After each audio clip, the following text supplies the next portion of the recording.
gentlemen, I was about to say, guys, how are you this evening? We are excited to see you. Thank you very much for being here this wonderful Tuesday, to the last Tuesday of February. Hey, time is moving too fast, huh? So we are happy to have you tonight and excited to be hosting you as well. Today's topic is quite interesting and I'm really excited and looking forward. And thank you very much for joining us. Of course, my name is Grace Nzula. I'm an HR consultant and trainer with Atara Solutions. Atara Solutions is a HR consulting and training company. We offer HR manager outsourced for organizations who do not have a full-time HR. We also offer HR consulting for your projects, for example, HR audit, review and update of your manuals or developing them all afresh. We also offer learning and development, which is your training, your capacity building in organizations. We also do recruitment and selection. You're tuned in to Get It Right with Atara Solutions, which is a webinar series that seeks to demystify issues in employment and entrepreneurship. We're here every Tuesday since 2020, June 23rd.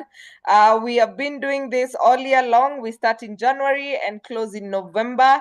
And we are excited to be here again in 2025 and looking forward to these conversations that are very, very impactful and life-changing as well.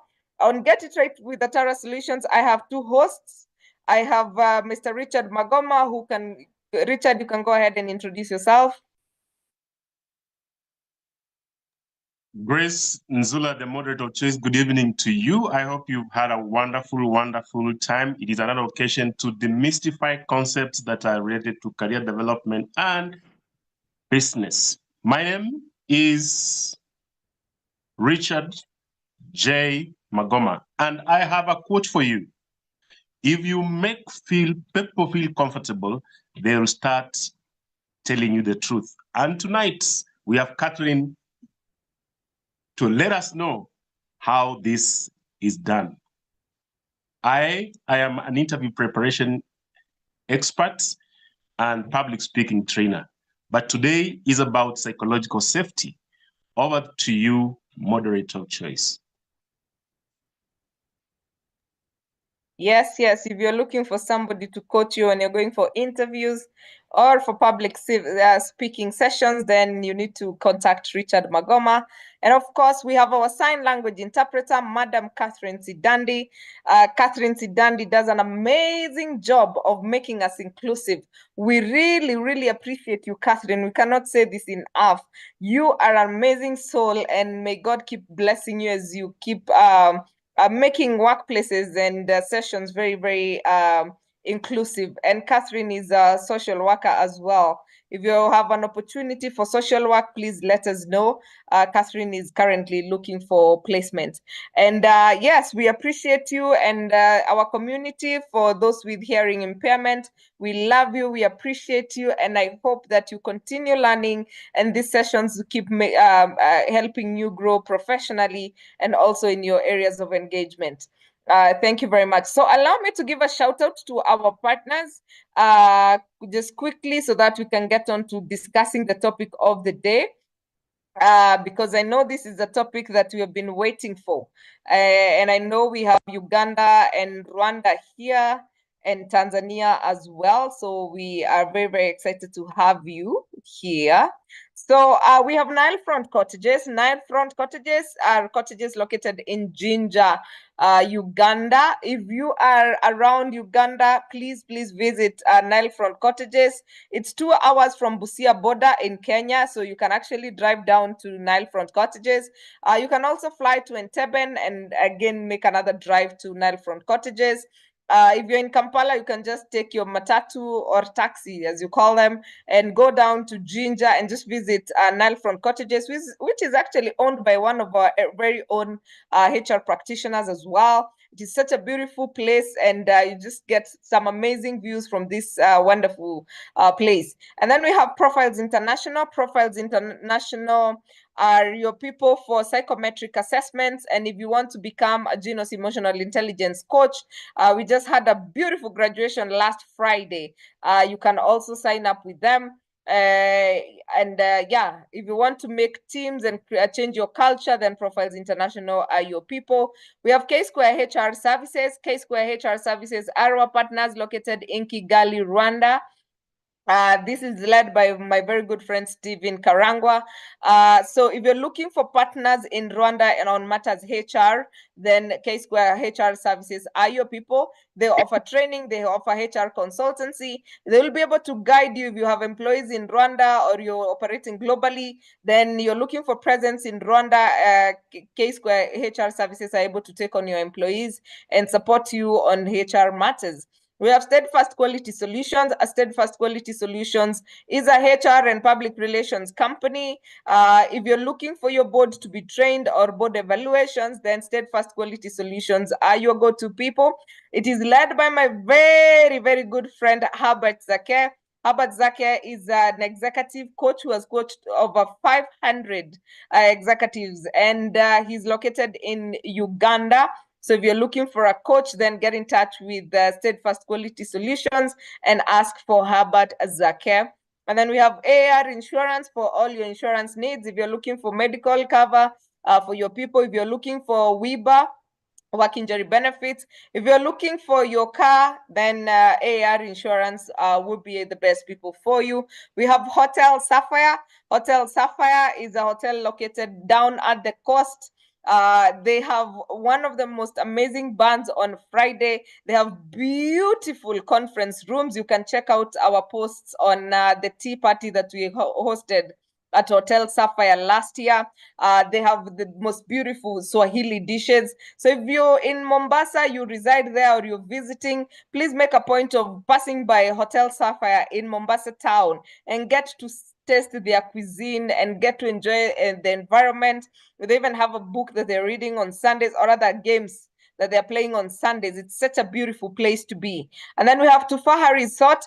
Tufaha Resort is located down in Nanyuki. We have a road trip coming up on the 12th of April. I'm going to be sharing more about that shortly.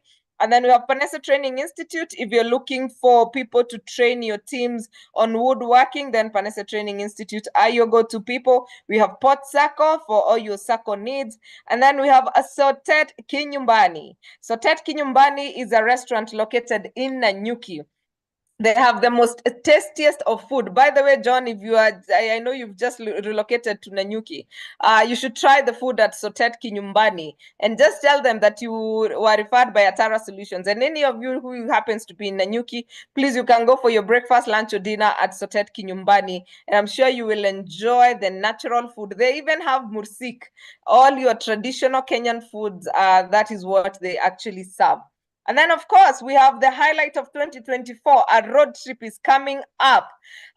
We are going to Nanyuki on the 12th of April. If you're coming from Nairobi, we have transport that you can pay for, and we can all drive in one vehicle, which is the essence of a road trip anyway. And for the conference and dinner, we shall be serving dinner. So conference and dinner will be 4,500. Shall be an afternoon of learning and networking, fun, and food. So please do not be left behind. Let us know if you can join us on the 12th of April down in Nanyuki. If you're in Nanyuki, Nyeri, Isiolo, Nairobi, Embu, Nyanza, Rift Valley, wherever it is, and you want to experience what's happening at the slopes of Mount Kenya, then please join us on the 12th of April for only 4,500 for the conference and dinner. Transport from Nairobi is charged separately. And then for accommodation, you need to get in touch with us and we shall give you more details. Please, please join us. This is going to be fun. I can promise you. The people who came with us to Nokras, you can attest how fun it was down at Sagana. And right now we are headed to Nanyuki on the 12th of April, 2025. Now, to the reasons why you are all here this evening. I know you cannot wait for this conversation. And with us is Catherine Storle, who is a leadership coach, and I have forgotten the other one, but she's going to tell us I just know she's one of the best coaches we have in this country on matters leadership, and she'll tell us about the program she's also running. And we are looking forward to learning from you, Madam Catherine Tolle. And thank you for heeding the call. It's not your first time on Get It Right, and we are honored to have you join us today. So, karibu sana, Catherine. I'm just 1 minute. I am going to high spotlight you. Right. Take it away. All right. Thank you very much, Grace. Thank you for the invitation. Thank you for the very glowing introduction. So like Grace said, I'm Catherine Tolle. I basically do leadership training and coaching, but my background, because then I guess a lot of people here are HR professionals. My background, I've done HR for many, many, many, many years. I will not say the number of years because that tells my age. So we keep those things quiet. So today I'm excited to be talking about a topic that I'm very passionate about, which is psychological safety at the workplace. So allow me to share my screen there. So we're talking about psychological safety at the workplace. And as we start this conversation, I have a question for us. And the question I have for us is, have you ever hesitated to speak up at work? And why did you hesitate? So you can scan that QR code. You will get a place to answer. So just put in your answer as to, have you ever hesitated and why? So let's hear some reasons why you have hesitated to speak up. You are in a meeting. There's a question being asked. You have the answer, but you keep quiet. There's a question that's been asked somewhere. You really know what you could say. You have an idea, you have a suggestion, but you didn't speak up. You're seeing somebody being treated not well, and you didn't speak up. Why? What are some of those reasons that cause us to hesitate? Let's see. Let's see some of the responses.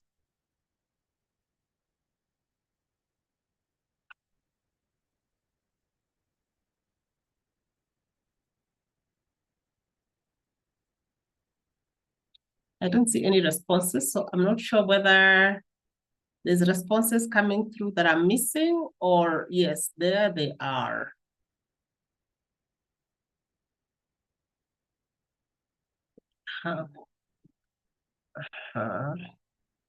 Fear of being deemed ignorant, fear of being laughed at, fear of being shamed, fear of victimization, fear of the boss, fear of being judged, not knowing if it was okay.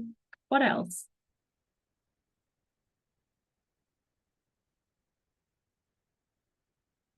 I can also see the chat is populating, Grace. So if you don't mind, you could also read for us what's coming through in the chat. So if this is proving complicated and you want to put in the chat, please go ahead. Rejected, so fear of being rejected. Yes, there's the response by the bosses was laughter. There's confidence. There's you may be victimized for speaking others, intimidation,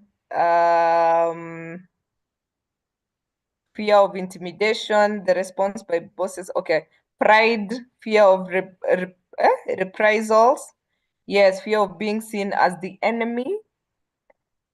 Yeah, and I can see Mentimeter is also still moving. Yes, so there's a Like lot somebody of fear. spoke. Yeah, there's a lot of fear, but there's also self-esteem. Huh? Yeah, I've seen self-esteem right there, but there's a lot of fear of victimization, fear of. Mm-hmm. And there's rejection as well, but a lot of it is fear. Wow. And intimidation by my bosses. I've seen something like that. Yeah. Yeah. And maybe then my question to you is, when this is happening, if you're afraid of speaking, you're afraid of your boss, afraid of looking green, afraid of being shamed, are you able to be your best self at work? Catherine, I've seen something very interesting. There's a where is that? Being ignored earlier, nothing will be done. Undermining by my peers, Where's the other one? Fear of being seen as the enemy. There's one interesting one I saw. Anyway, we can continue. And I like that last Oh one. yeah, this one, Catherine. Fear of being seen as pretending to be smart, and then inferiority and being overbearing. Being seen as Yeah. being overbearing or being overbearing. You're muted, Grace. I can see you're speaking, but you're muted. Yes, being overbearing. Being overbearing. Yes. I mean, these are very many reasons why then, people don't speak up at work. But like I asked, can people then bring their best self to work when they are working in fear, when there's fear of being intimidated, there's fear of being laughed at? When that environment exists, then what kind of, are people able to be themselves, or are we just there to, can the day end? In fact, by 4:45, you're thinking, please, can I just get out of here? Because I don't feel that I can really show up at work. Because then there are many things. I mean, being laughed at, shamed, you can be fired. I hadn't even seen that one, that you can be fired. That you're intimidated, you're made to feel you don't matter. Imagine an environment where you're made to feel you don't matter. Yes, you show up there every day, fear of being shut down or victimization. I mean, these are a lot of reasons why we hesitate to speak up at work. And that's why the whole topic of psychological safety is important, because psychological safety is a belief that the context or the environment we are in is safe for interpersonal risk-taking, that is speaking up with ideas, questions, mistakes, and all of this will be welcomed and valued. Amy Edmondson has done a lot of work on psychological safety. In fact, if you Google her, you'll find TED Talks she has done.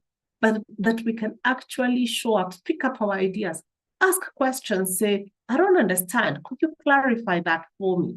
I have a different idea. And that you can put up your hand and bring up your different idea. That you can make a mistake and not even be thinking, where I need to resign, or I need to go get a sick off to let this thing blow over, because then the fear of what could happen is so high. A gentleman by the name of Dr. Timothy R. Clark says, it's about creating an environment where individuals are encouraged to take risks, share their ideas, and speak up without fear of judgment or reprisal. When this does not exist, then people cannot show up fully at work. They will show up, but they can't show up fully, because how will I show up fully when maybe I have ideas, I have knowledge I've gathered somewhere, but I can't share it?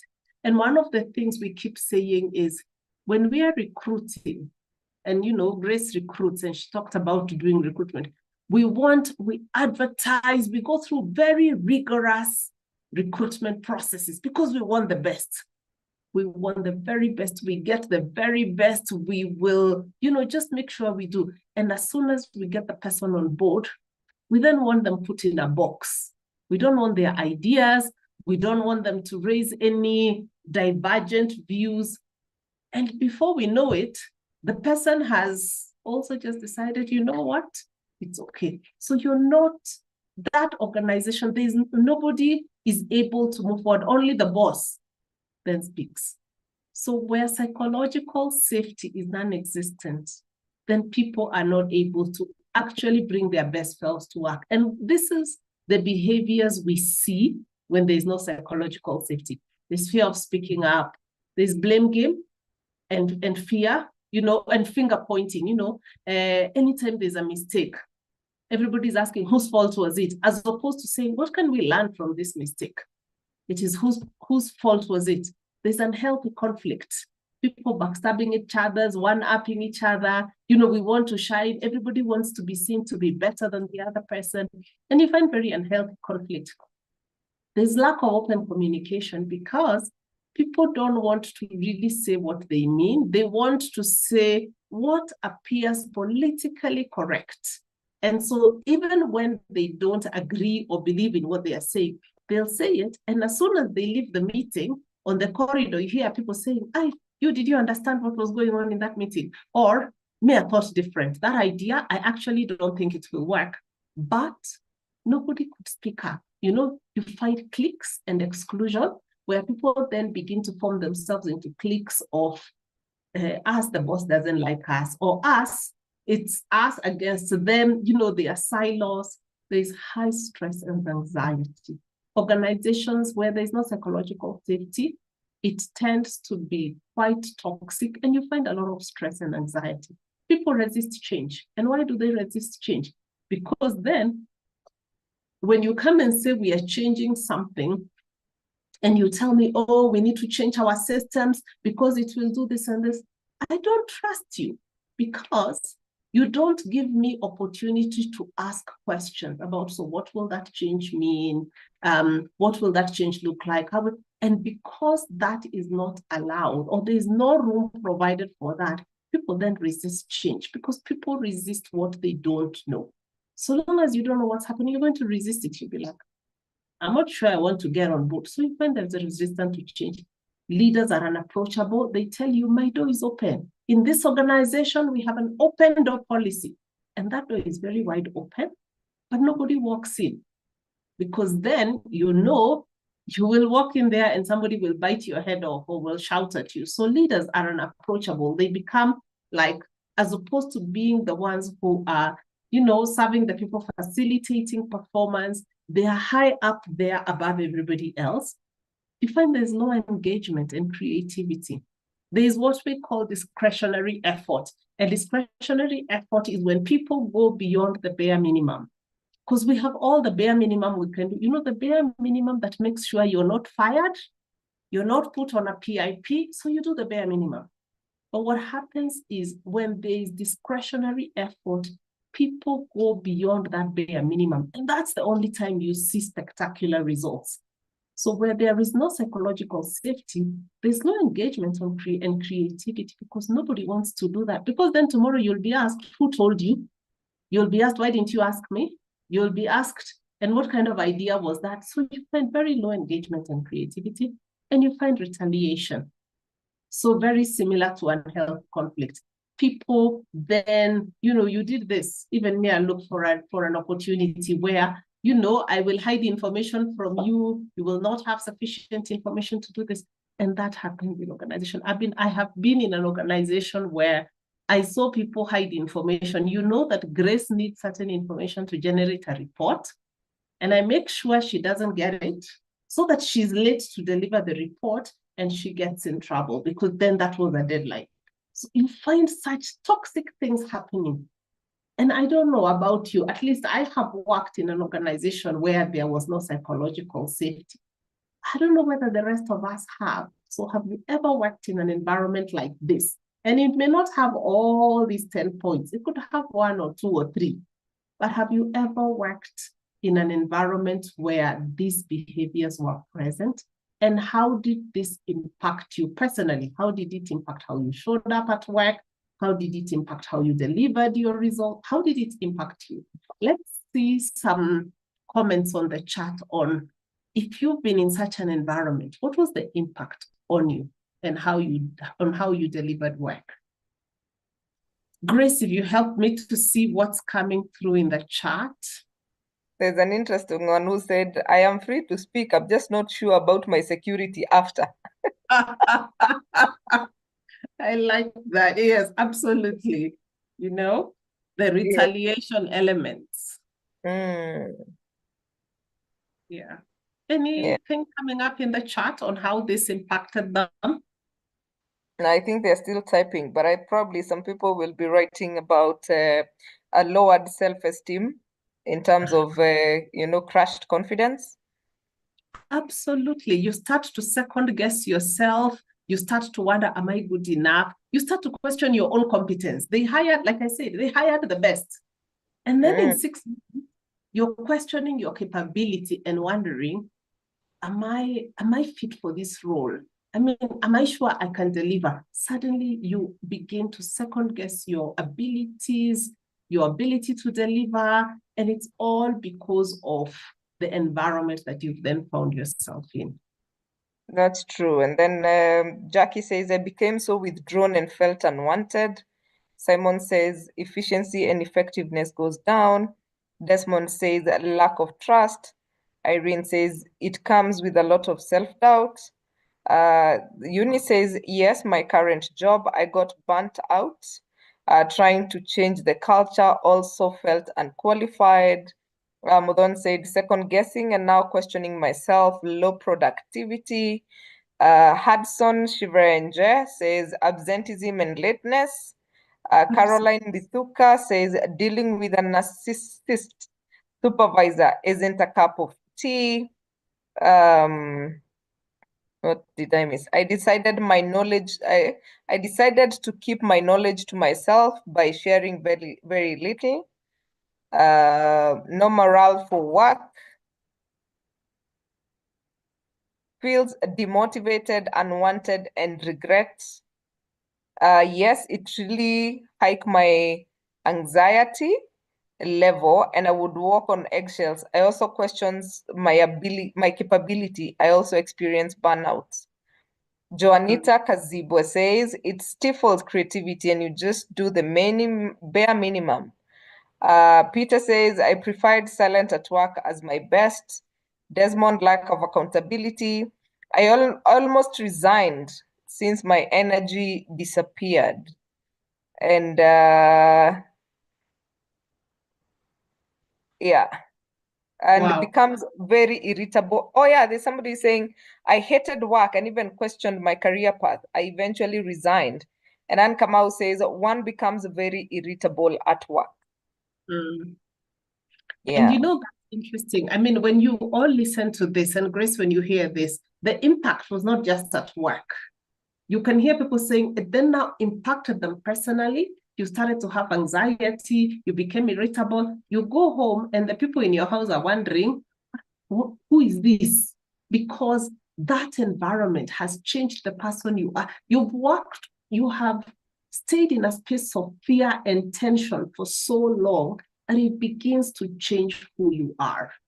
So, and that's what happens when we stay in environments where there's no psychological safety, where it is toxic. And a lot of times then, as organization, as HR people who are here, organizational leaders, and even every one of us, you know, how do we contribute to the psychological safety? Because it's not just leaders who contribute to it, it's contributed to, you know, all around. And there are some stats that I'd like to share with you here. Google carried out a project, they called it Project Aristotle, and they did a research to just find out, you know, what was it that made some of their teams perform so well in comparison to others. And it identifies psychological safety as the top factor in high-performing teams, because then psychological safety allows team members to take risks. You know, when something happens, they are able to admit mistakes. If somebody made a mistake, they're able to ask for help.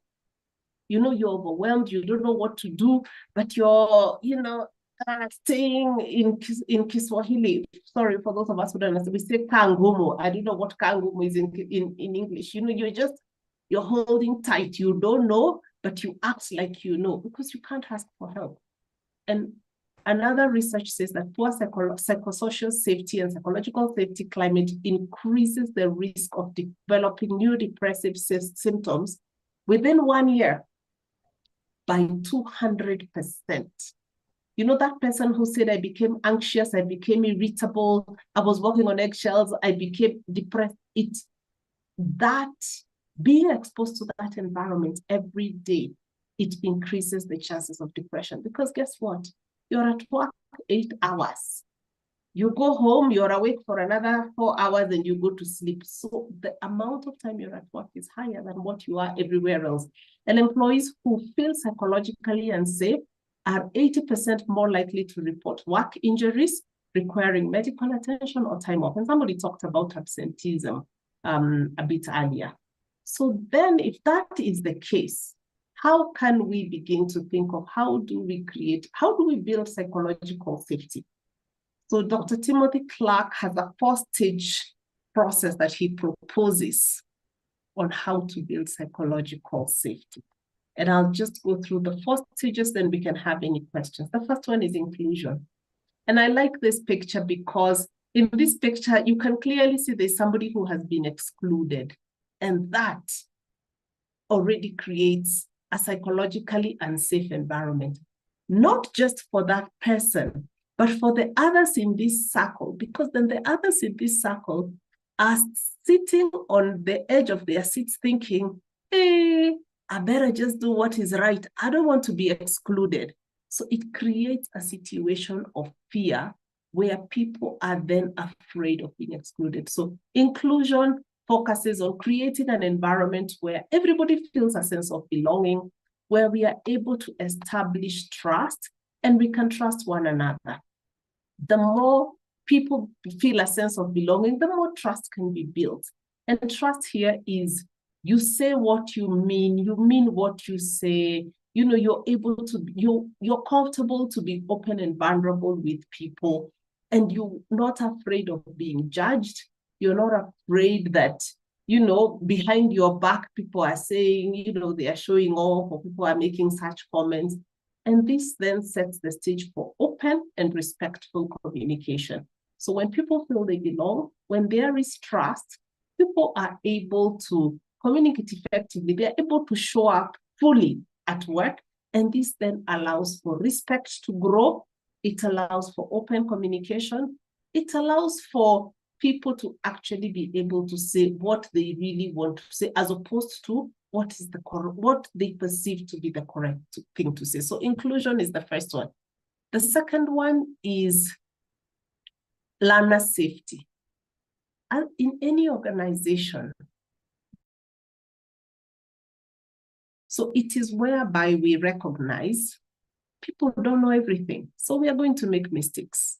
We're going to ask questions that may sound foolish to one person, but if I don't know, I should be okay to ask, even if it sounds, Grace is thinking, why are you asking such a question? Even if she's an expert and she knows that it's safe enough for people to ask questions, because that's how we learn. That's how we grow. So whereby organizations encourage a growth mindset. A growth mindset is where I don't sit in a meeting and there's so much jargon being presented. I have no idea what's being said, but I can't put up my hand and say, please simplify it. I don't understand. So encouraging a growth mindset where we appreciate we are not all at the same level. We all have different, experiences. We all have had different education background. And therefore, there are things somebody may know that I don't, and that it is okay to ask questions, to ask for clarification, where we encourage curiosity and where we encourage continuous learning. Because when we do that, we will embrace mistakes. We will be more accommodating of people when they seek clarification. We will be able to provide constructive feedback, where we are able to, if something has gone wrong, we're able to help that person figure out, so what could have been done differently, as opposed to raining fire and brimstone on that person, and really fostering a safe space for personal and professional development, where somebody can come and say, okay, I know this report, I am supposed to understand these figures, but I have absolutely no idea what these figures are saying.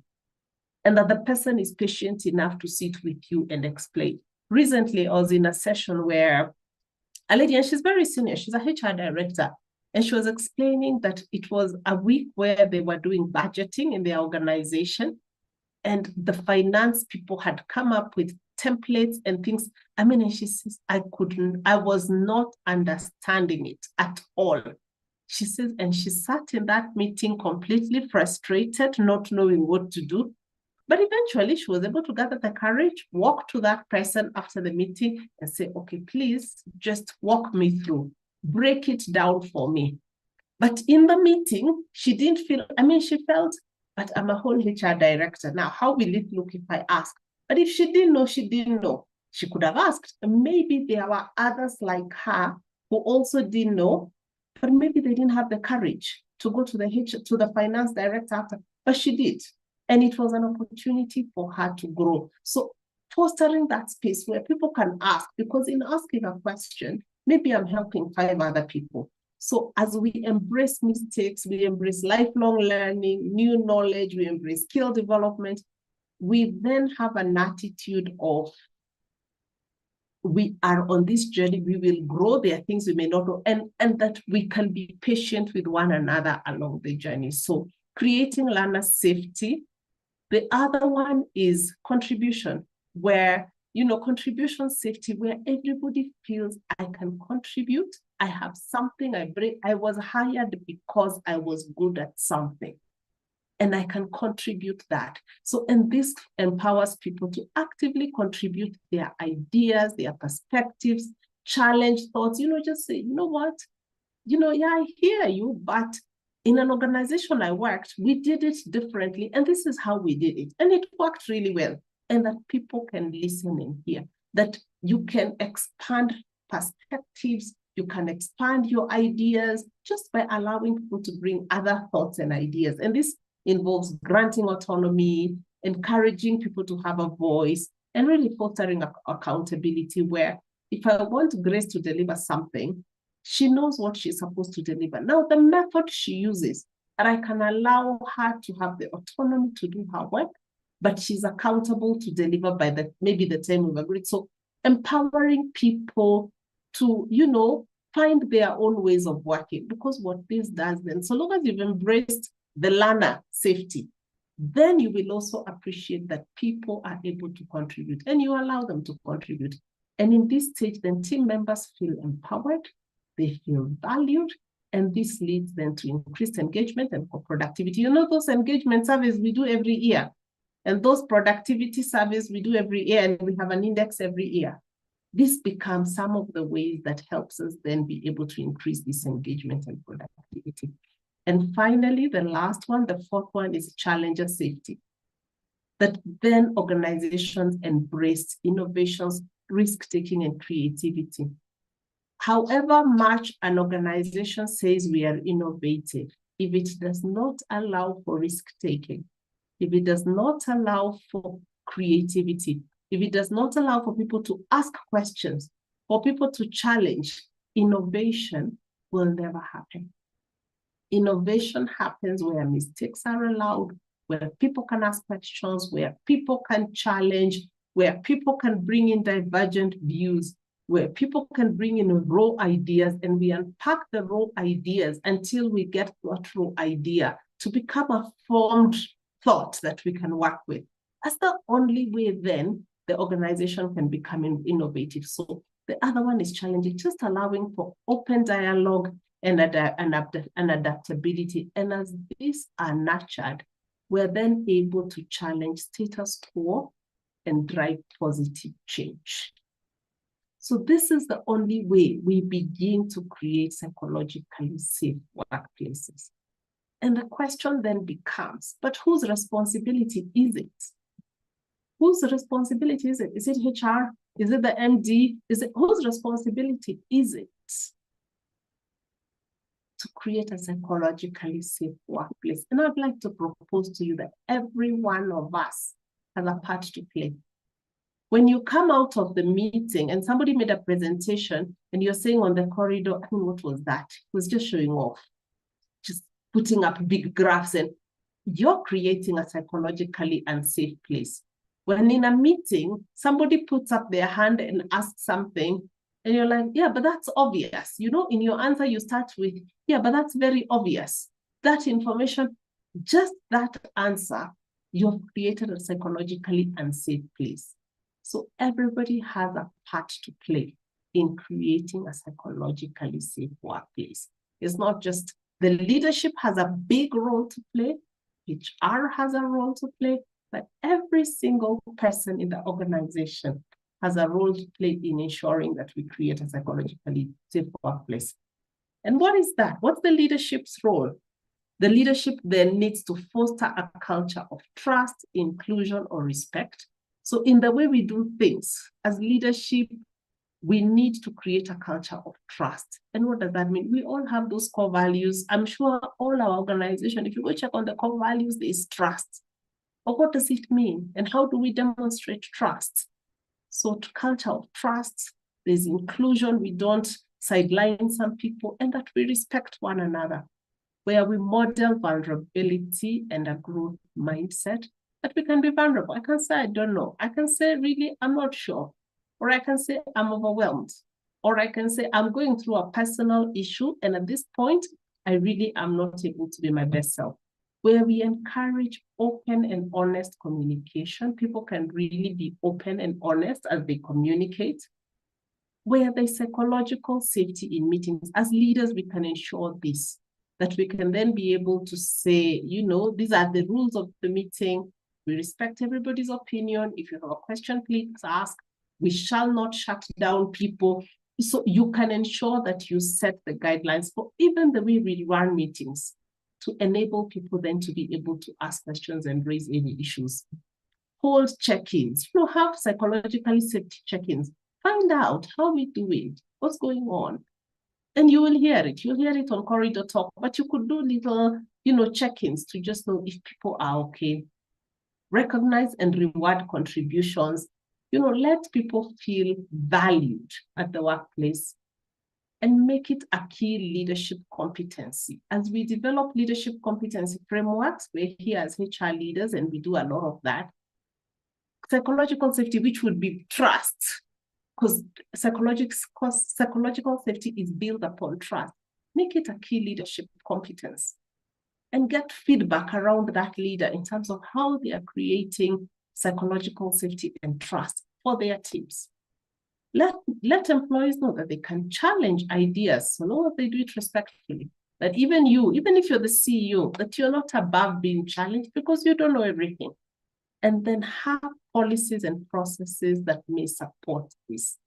Where somebody's feeling bullied, somebody's being harassed, somebody's feeling that, you know, they're just not feeling safe in the workplace, either because of bullying, because of harassment, because somebody's putting them down, that there is a policy or a process that would enable them be able to raise this and actually get supported or actually get help. So leadership has a very key role in ensuring that this happens. Every one of us has a responsibility. And what is our responsibility? So one is treat others as we would like to be treated. Treat everybody the way, if we just applied that, I promise you we would have psychologically safe workplaces, because then you would be respectful. You wouldn't be undermining others. You wouldn't be gossiping and backbiting. So just treating others as you want to be treated becomes a first step. So respect different perspectives. Don't dismiss or ridicule other people's ideas. You know, don't try to be the sharpest razor in the room, you know, that you must speak after everybody and conclude everybody's, you know, just respect everybody's perspective, avoid gossip and negativity, you know, create a culture of trust, address issues directly. If I have an issue with Grace, let me address it with Grace. Let her not hear from Richard that, oh, what happened between you and Catherine? You know, Catherine was telling me. Now, why am I talking to Richard about Grace if I have a problem with Grace? So avoid the negativity and gossip, share constructive feedback. It doesn't mean that if a workplace is psychologically safe, that we won't share feedback, that we won't challenge people, that we won't hold people accountable. It's just that the way we communicate it, and even when we communicate it, we offer solution-focused input rather than just criticism for the sake of criticism. You know, where you tell somebody, now what kind of work is this? Okay, what have you said when you say that? They don't know what you mean, but you're able to offer criticism, solution-focused input where you're able to say, okay, this is what I expected, which we assume you had communicated, but this is what you've delivered. And these are the gaps. That it's very clear in how you communicate. And just acknowledging others, saying thank you, you know, appreciating people for their efforts and the things they do. And then each one of us has a role of standing against toxic behavior. Call out exclusion, call out bullying, call out dismissive attitudes. A few years ago, I dealt with a sexual harassment case. And the lady who was the victim of the sexual harassment, she didn't report it. Her colleague came to report it. So, and that is standing up against toxic behavior. She came, she reported it. She said, this is going on. I know she can't report because she's afraid, but there's a problem. And this is happening. She's being harassed. And when, I picked it up with her, called this lady, and for sure, there was such a big problem. And we went through the whole process, and it was actually a very serious case. So sometimes it's, if you're noticing somebody is being bullied, but they're too afraid, excluded, that you can stand up against toxic behaviors. Because psychological safety is built one interaction at a time. Every staff member can contribute to psychological safety by being inclusive, by being supportive, by being open, by being respectful, and ultimately, we're then able to create a workplace where everyone thrives. And this is the reason I'm passionate about psychological safety, because as a coach, one of the things I believe is that we all have a lot of potential, but we are not able then to bring that potential to its full realization when we are in spaces where we are not able to show up fully with that potential. So psychological safety, when we then contribute in our little ways, eventually that trickle effect, ultimately we're able to create a workplace where everybody thrives and everybody is able to bring their A game to work and contribute at their best. So Grace, I'd like to pause here and just see, is there any question or comments that we could respond to? Yes, Catherine, there's Jacqueline who is asking where, or rather commenting, where the HR is only recognized when things go wrong in department, it really takes a toll on an individual. Yes, Eunice, we will share the recording. It will actually be uploaded on our YouTube channel. But I'm just wondering, sometimes what can I do as somebody who is going through that? Like Jackie, who is a HR professional, who does not have an opportunity to actually just set that pace. And Gidumuru, we are coming to you in a bit. But what can you do besides being able to now shape the culture? Is there a way you can also protect yourself? And that's a very important question, Grace, that there's a place where the psychological safety, there is a workplace where you may not feel the trust is not there, there's no willingness to build it, the leadership does not really care whether people feel safe or not. In fact, they're the ones driving it. And if you're in such an environment, unfortunately, it is sometimes you take a step back and ask yourself, what impact is this having on me? Those things people said, I start to question myself. I start to wonder whether I'm good enough. I develop anxiety, and there are spaces that are so bad that you have to ask yourself, do I want to be here? And I know the Kenyan economy is hard, but it is then you sit and know, I need to look. There are spaces like that. Then there are spaces where you can see there's effort being made. Maybe we haven't fully gotten there because maybe the toxicity has been there for so long. The toxicity has existed for 20 years. So even as we try to change and shift things, it takes a while. So again, where you can see there's effort, just then being patient to say, okay, this is happening, and I can see there's some effort going on, but also having a voice that you don't, all those fears we talked about. I remember a lady I worked with, and every time, I'd ask her, what are you afraid of? She says, oh, but I could get fired. And I tell her, nobody will fire you. I say, because our policies are very clear, especially if you have organizations that are very clear policies. The whole matter has to go to a disciplinary committee. There is a process. So the thing that you're not doing, or the things that you're being asked to do, in fact, the person who's doing that is the one who would end up being in trouble. So sometimes we are so afraid that even where we don't need to be afraid, we are afraid. Oh, I could get fired. Oh, is that the one?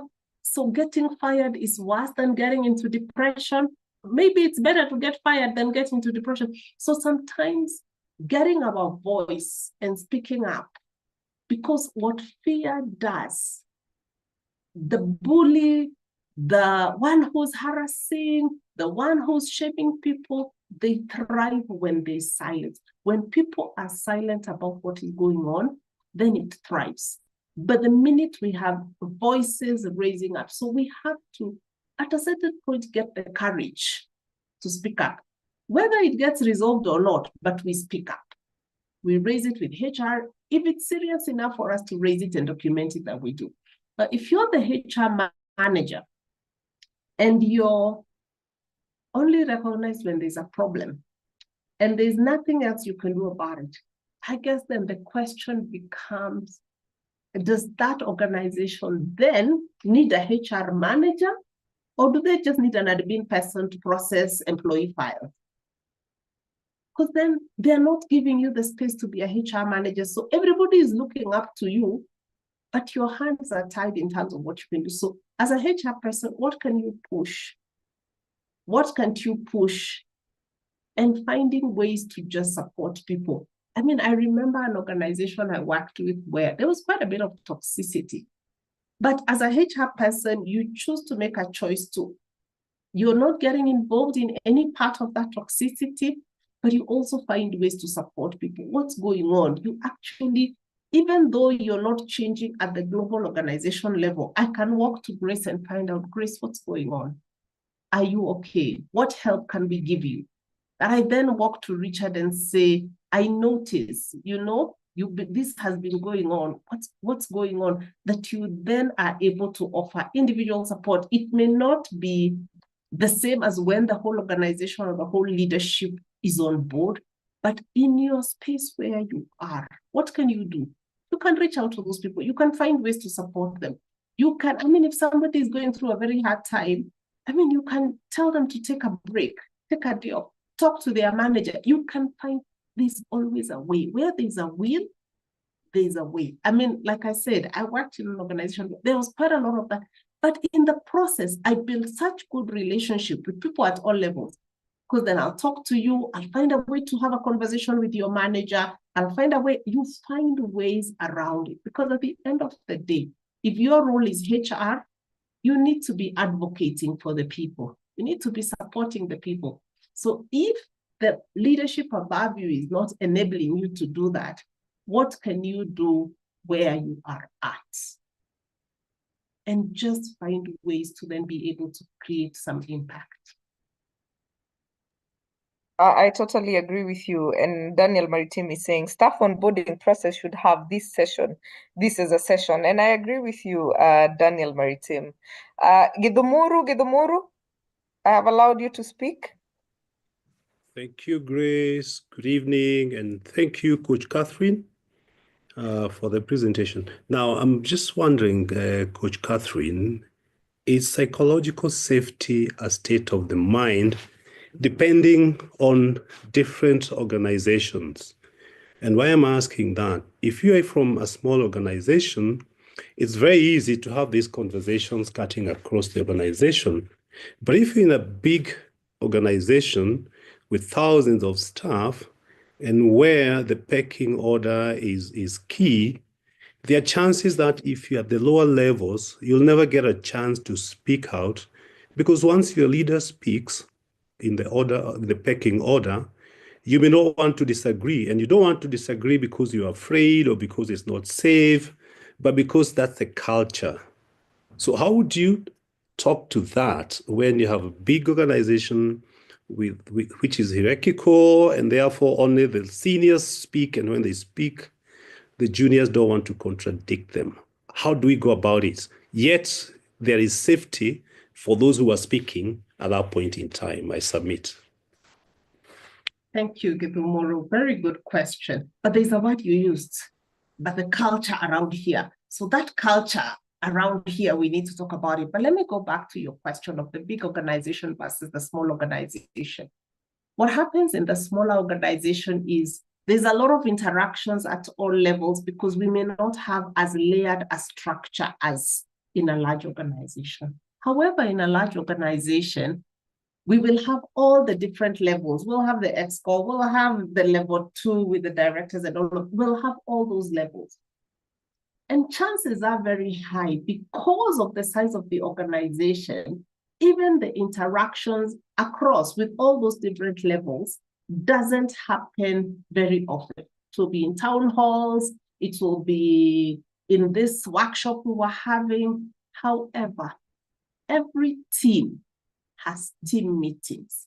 Every team interacts with one another. So in organizations, psychological safety starts at your team level.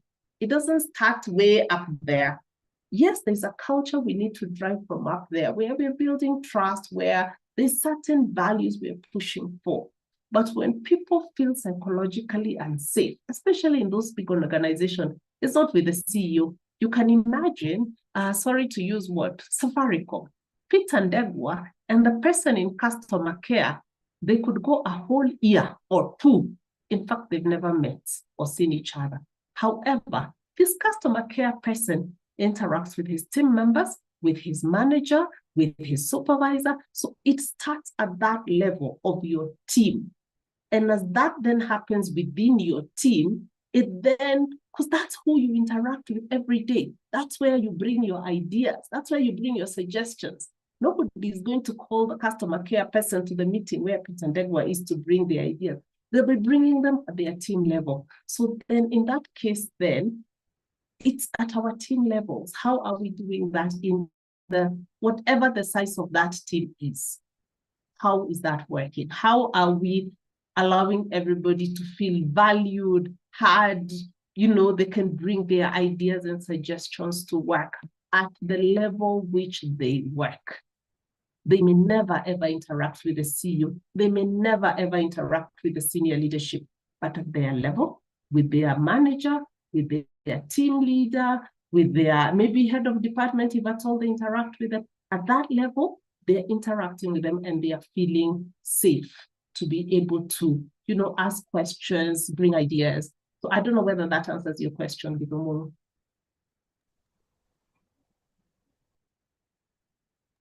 Yes, I would say yes.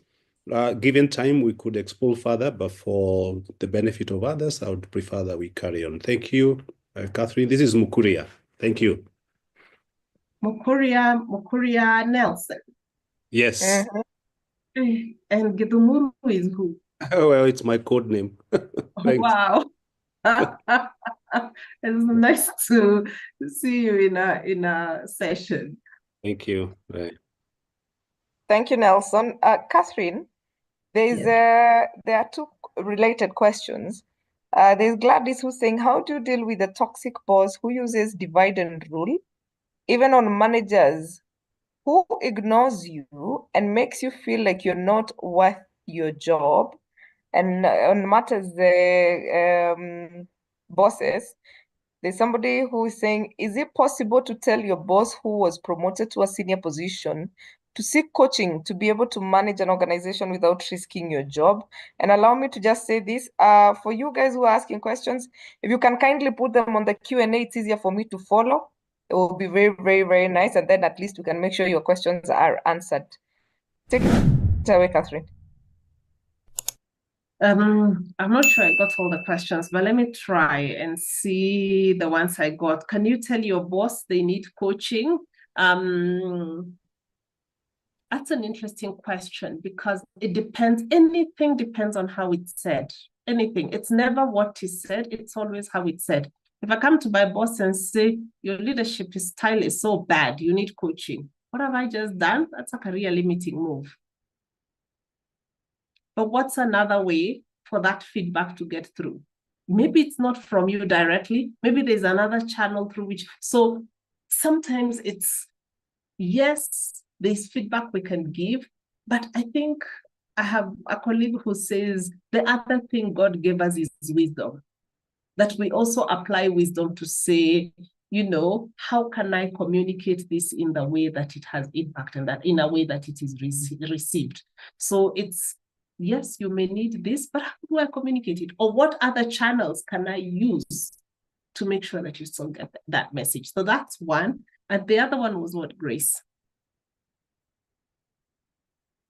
You're muted.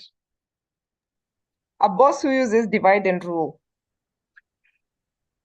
You know, and this is the thing we say about leadership. We get promoted because of our technical ability. But as we then move beyond our technical ability, how we lead people becomes the most important thing. Now, the person who leads with divide and rule or uses divide and rule, it's actually not about the people. That person has an insecurity themselves. And that's the reason why they need to divide people, so that then at the end of the day, I feel important. And that's why people use divide and rule. And so one of the things I say, and I think we say this all the time, for you to effectively lead people, you must lead self. If you cannot effectively lead yourself, you cannot effectively lead people. So this boss who is insecure enough to need to divide and rule in order to be able to either get certain gossip, get people to do certain things his way, that person has a problem which, unless they get aware of it and seek to address it, then it becomes very difficult.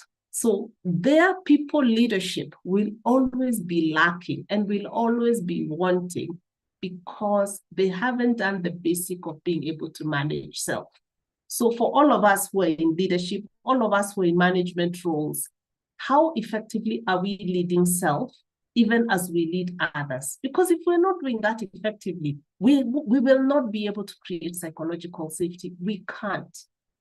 Because psychological safety will only come from somebody who is psychologically safe themselves, somebody who is able to build trust, and somebody who is able to, you're comfortable enough for people to ask questions, to challenge you.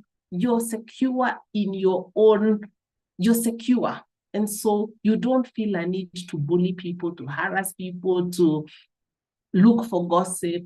So the answer, I don't have an answer to that question, because unless a leader becomes self-aware and begins to manage themselves, they will be a poor people leader. So again, we are a lot of HR people here. As we train leaders, as we promote leaders, or even as we hire people as managers, do we make sure that then we have made sure that they have the basics needed and the basic understanding that they need to be able to effectively? So sometimes we need to put them through programs. Could be a training program, could be a mentorship program, could be a coaching program. But how do we equip that person to effectively lead others? I like what you're saying about insecurities, because I think most of it is that. And it's interesting to just sometimes just profile people and know this one is showing up like this because they have wounds and they're just bleeding on you. And sometimes you try and get rid of the noise and just focus on what's important. I know it's not easy, so I really empathize with you. Catherine, there's Richard. I don't know whether you have a question, but there's a question by Standerito before Richard asks, what about toxic personalities? How should we deal with them? Toxic personalities here, I imagine, is people who are toxic. And Grace has said something very powerful. Hurt people hurt others. So when people have issues themselves, they haven't processed, they tend to hurt others. People who are bleeding themselves tend to bleed on others. So in a lot of cases, it has nothing to do with the person they're hurting or who they are bleeding on. This person has an issue.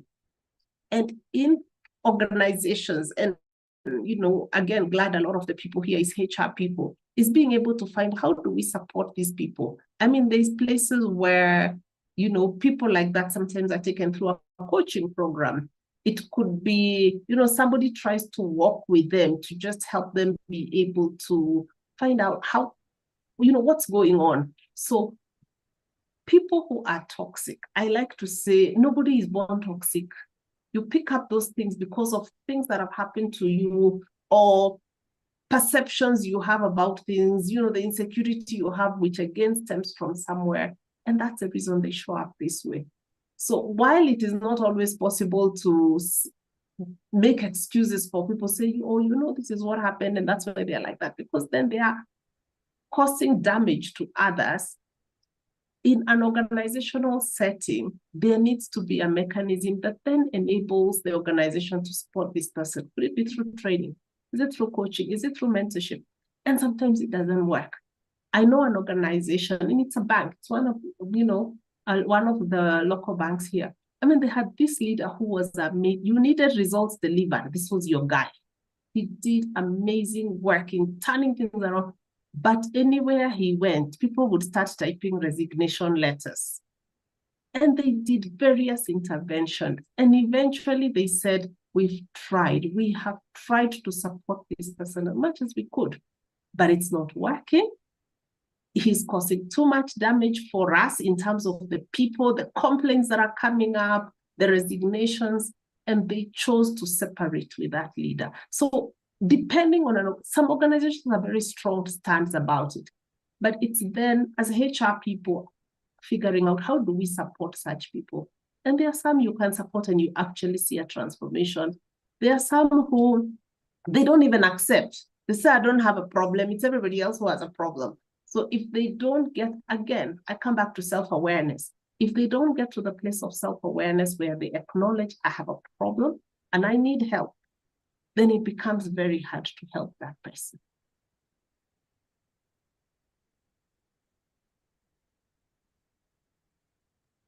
Grace. Yeah. Yes. I'm here. I'm just trying to see. Richard, any question from you?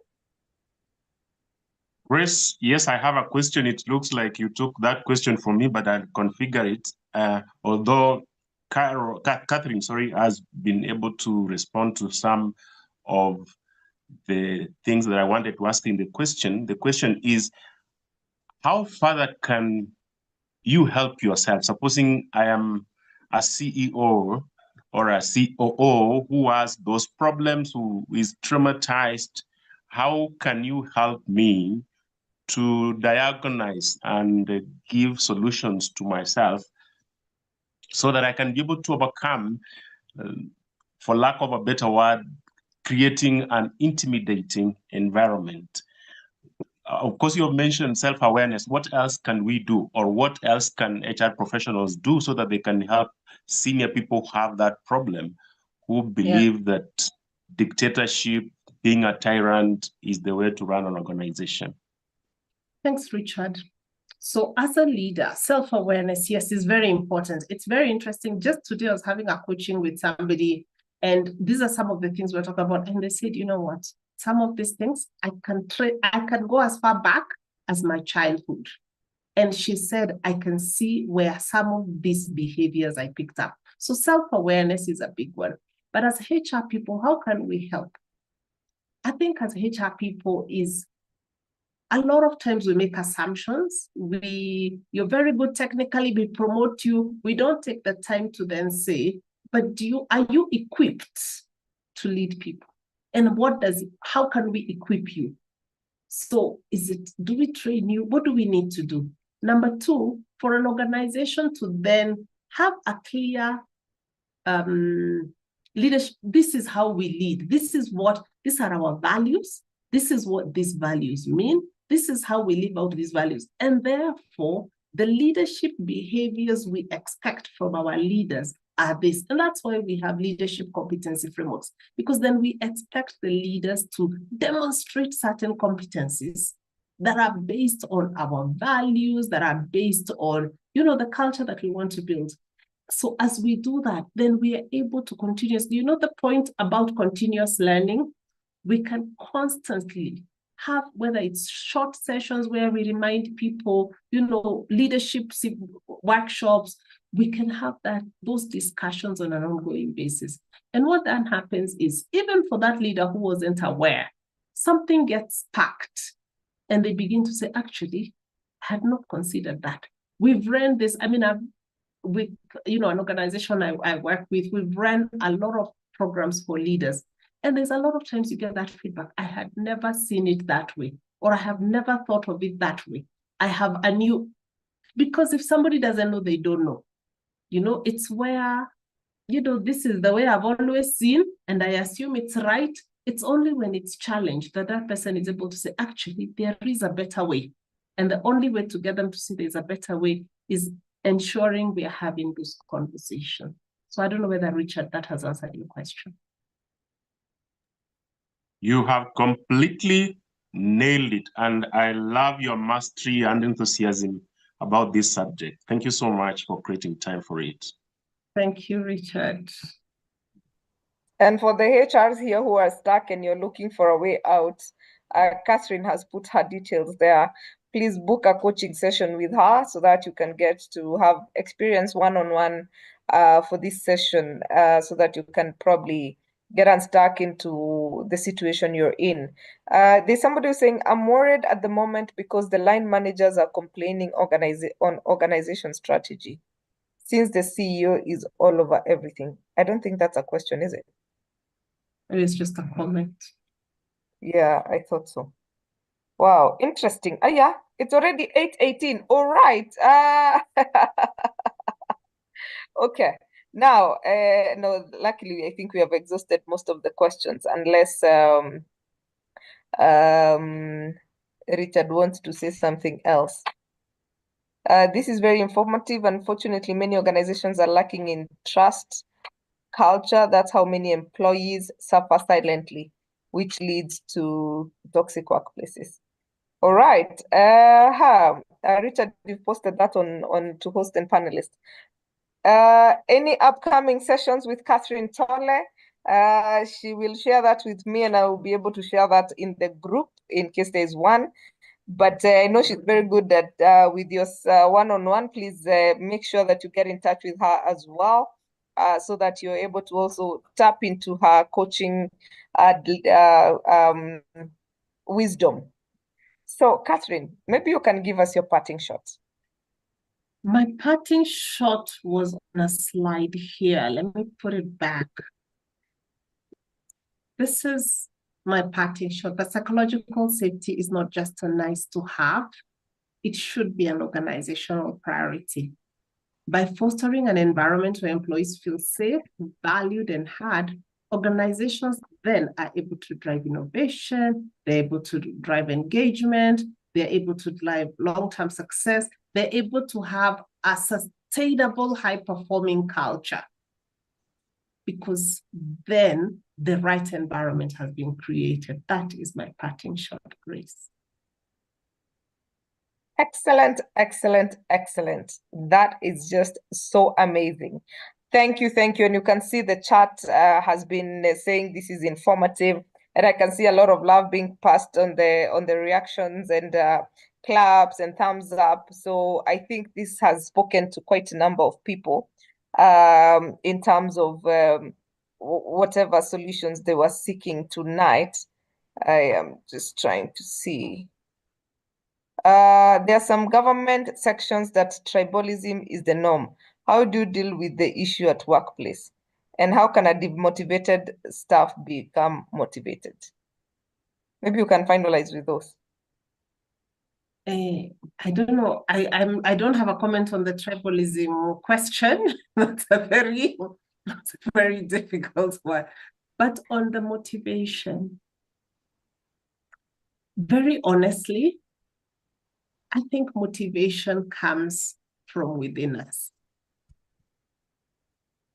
Why am I here? Why am I doing what I do? Am I inspired enough to do what I do? That's what motivates me to do the work. I may be discouraged and disillusioned because of what's going on, but my motivation needs to come from connecting with something. Because I think we know motivation does not come from, oh, you're paid well, so you're motivated. Or motivation actually comes from, I connect with what I'm doing. I feel I am doing something useful, and I'm happy to contribute to this. So it's not about let's have a team building. And that's why when we do team buildings, we'll jump ropes, we'll do all those things we do. But you come back to the office and where we left the things on Fridays, how they are on Monday, because then that in itself, that event doesn't motivate people. Does having a safe workplace where there's trust, where people feel safe, does that create motivation? It could, but what it does really is, I wouldn't even call it motivation. What it does is it gets people to be engaged with work, so they're able to contribute more, they're able to give discretionary effort, and from that, then they're able to possibly be more satisfied with what they do. But I'd like to challenge you. Motivation comes from within, not from all these other fluffy things that tend to come from around us. I like the use of fluffy things. Yes. All right. So I think we can, is it right to conclude that toxicity in bosses is a perceptional disease that one doesn't know she's suffering from? A lot of people don't know. Very honestly, I've met leaders who say, we do when we get a 360-degree evaluation and they get feedback that's anonymous, they're very shocked. They're like, what?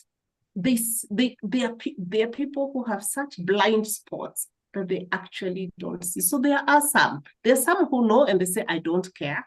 But there are some who have they don't see it. Totally. Next week, we shall be covering a topic on learning and development. So you probably want to be here as well for that. And please join us for the Tufaha road trip. It's an opportunity for you to come learn. We are going to have a conference. We're going to have a leadership session. And we're also going to have a labor laws session. So please come and join us because you want to learn and you want to experience an amazing side of life that you probably haven't been to or you have been to, and it's important. Of course, I want to thank you, Catherine, for joining us this evening. Thank you. It's always a pleasure to have you on Get It Right with Atara Solutions, and you keep impacting. And I hope that the people here can actually come for your coaching sessions so that you can also grow together as a people, and we can make a difference in our society as well. Richard and Catherine Sidandi, thank you so much for just joining us every time we're here. And for you, our audience, we cannot do this without you. We are really grateful. Please follow us on Instagram, Atara Solutions, like our Facebook page, Atara Solutions, subscribe to our YouTube channel, Get It Right with Atara Solutions. Follow us on LinkedIn, which is Atara Solutions Limited. And of course, myself, I'm there, CHRP Grace Nzula. You'll find Richard J. Magoma. That's your title on LinkedIn. And Catherine Tolle as well as Catherine Tolle on LinkedIn as well. Follow and let's keep connecting, let's keep impacting, let's keep growing together. Asanteni sana. I know we can be here forever. I know the session sometimes can feel, I didn't even realize it was already past like 20 past 9. So we apologize for taking too long, but I hope that the session was worth it. And having 122, even by the time we are saying Koheri, I can see this was quite impactful. So we're going to share the recording, and please get in touch with Catherine Tolle for your other needs. She's an amazing coach, and please send your leaders as well so that we can help you solve your issues. Even if you invite Catherine just as a speaker, she'll come speak, you will pay her, and then she will sell her coaching so that your leaders don't say it came from you. But you'll have briefed Catherine on what to do at that point in time. And I'm sure your leaders will watch this and know that I am teaching you how to survive in Nairobi or wherever it is you're tuning in from. I have seen a lot of people from Kampala here today. So thank you so much, you guys. It's been amazing. See you next Tuesday as we learn about learning and development, a topic that is also very dear to me as well. Have a lovely night. Good night, everyone. Bye.